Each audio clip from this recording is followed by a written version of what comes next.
Good afternoon বন্ধুরা। এখন তো 12টা বেজে গেছে আর গরমটা দেখুন, রোদ্দুরটা শুধু দেখুন, খুব রোদ্দুর।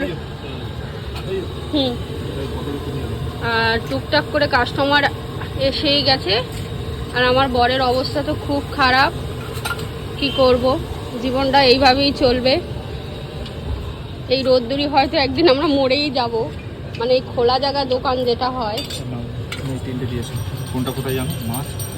মাছের ডিম, এখানে আন্ডা। আর ও খাবারগুলো বেড়ে বেড়ে দিচ্ছে, আমি দিচ্ছি। তোমার ডিম কারি কাকার কি মাছের ডিম? কাকার মাছের ডিম বলো কাকা, আজকে খাওয়াটা কেমন হচ্ছে? তিতো আছে সঙ্গে। ভাই মাছের ঝোলটা নাও তো।